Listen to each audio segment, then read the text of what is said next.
Light does not go through things. That is why shadows exist. Nobody argues about this. Hold up your hand and there it is. Now take one steel ball and light it with a pinhole.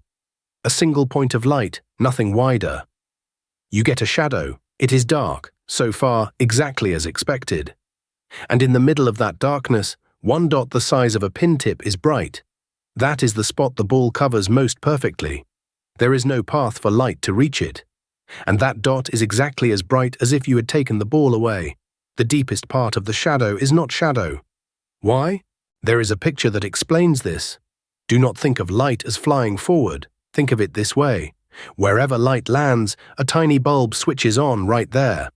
That bulb throws its own share of light out in every direction. Wherever that light lands, another bulb switches on, and it throws out in every direction too. No new light is being made. The light you had is being handed along. All those bulbs together, added up, are where the light is a moment later. Light does not travel. Light gets switched on again, over and over. A man named Huygens drew that picture 300 years ago. Now look at what the picture says, because it is stranger than the puzzle. If every bulb throws in every direction, the whole room should be lit.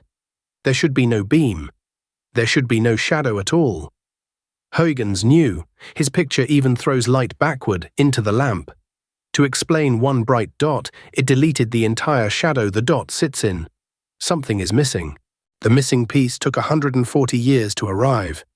It is this. Those bulbs are not steady. They pulse, push, pull, very fast, like ripples. So when two of them meet, they do not simply add. Think of pushing a swing. Push in time and it climbs higher and higher. Push against the beat and the swing stops dead. Light does the same. In time, brighter. Half a beat off, they wipe each other out. Now pick any sideways direction and follow the light going that way. For almost everyone, there is a partner half a beat off. They wipe each other out. Sideways goes dark. All of it. Only straight ahead is everything in time, and only there does anything survive. So light goes straight, not because it has to, but because everything else got wiped out. Adding light with the beat counted has a name, interference. Augustin Fresnel supplied that piece in 1818. Look again at why a shadow is dark. It is not that light cannot get there. Light does get there. Light that grazed past the object comes in, deep into the shadow. But when one of them comes in, its partner comes in too, half a beat off. The two meet and wipe each other out. That is why it is pitch dark. A shadow is not a place with no light. It is a place where light wiped itself out. Now let the object cover one of that pair. The one left over has nothing to wipe it out. So it stays on. Light is left in a place that should have been pitch dark. That is what we call diffraction. Light that lost its partner and never went out. So the edge of a shadow is not a line cut with a knife. It never was. So why has nobody noticed? Size. Drive one post into the sea. A wave rolls in. Does the water behind the post go calm? No. The wave passes as if the post were not there. The wave is far bigger than the post. There is no wave shadow. Now build a breakwater instead. Bigger than the wave this time. Now the water behind it does go calm. There is a wave shadow.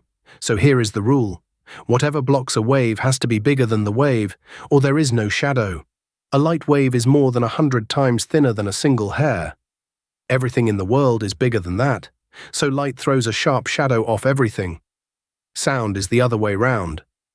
A sound wave runs about as long as you are tall, bigger than a doorway, so a doorway throws no sound shadow. That is why you hear someone around a corner. Light and sound both bend the same way, only the size is different. In 1817, the French Academy of Sciences put up a prize. The subject was diffraction. Science at the time was split into two camps. The Newton camp said light is made of tiny bullets. If it is bullets, of course it goes straight. Nothing to explain. Newton wrote it himself in his Optics. Such bodies pass in right lines without bending into the shadow, and that is the nature of the rays of light. The wave camp said light is ripples. Everything you have seen so far is their side of it. The bulbs, the beat, the wiping out. But this camp had homework. The straight line the bullet camp got for free, this camp had to explain. Before Fresnel, nobody could.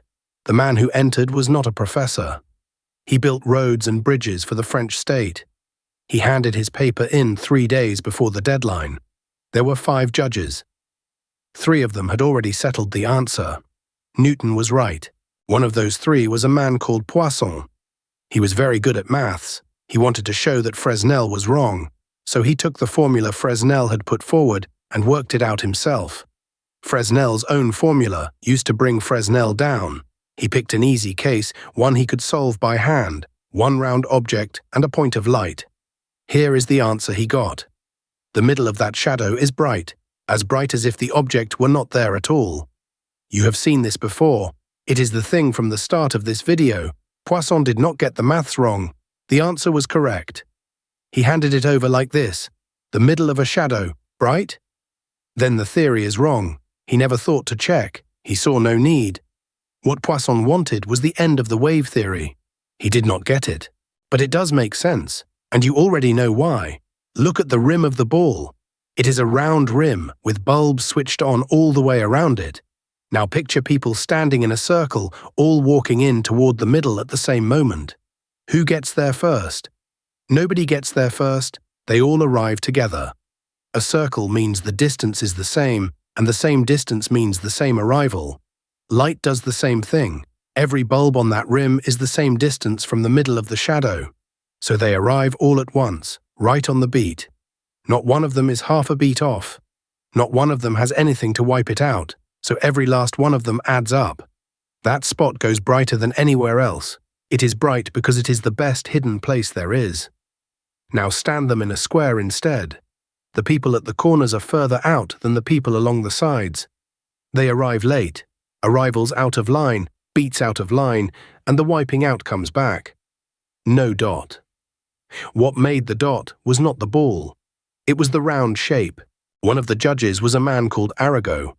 Up to that point, nobody had actually looked into that shadow. Arago did. He stuck a metal disc 2 millimeters across onto a glass plate with wax and shone a light at it. Then he looked at the middle of the shadow. There was a bright dot. Here is the line from the report he handed the Academy. As bright as if the screen were not there. So why has your kitchen never shown you this? Because of the words Poisson slipped in. A point of light. A lamp is not a point. It is wide. A wide lamp is like thousands of points of light sitting side by side. Every one of them makes its own bright dot, each in a slightly different place. Thousands of dots overlapping, and the whole thing smears out. You see nothing. That is why you need sunlight through a pinhole or a laser. The dot was never missing. You just could not see it. That dot was not first seen in 1819. A man called Delisle wrote it down in 1715. A man called Maraldi wrote it down in 1723. Over 100 years earlier, both of them looking at the shadows of small balls. Arago himself admitted it later. So why did neither of them ever say anything? Because they did not know what they were looking at. They wrote it down as a curiosity and moved on. Maraldi even got this far, more light in the middle for the smaller balls. He had reached the point where size is the key, and he still did not know what it meant. People had been seeing it for a century. What was missing was a reason. And this story leaves out one more thing. The dot is not what won the prize. In the judge's report, the whole business gets 2 sentences, right at the back. The 3 who had already settled the answer did not change their minds. Not one of them. Fresnel won, and the men who handed him the prize went home still believing in bullets. So why did those 3 never change their minds? There was a reason. Fresnel's picture had a hole in it. It showed up the moment you first saw the bulbs. Why do the bulbs throw forward and not backward?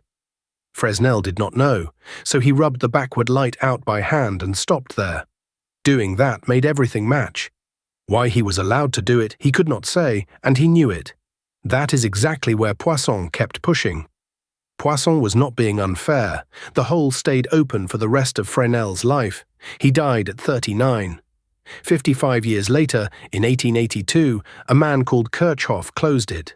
He worked out properly, from start to finish, how a wave actually moves. And the light Fresnel had rubbed out by hand went away on its own. It never needed rubbing out.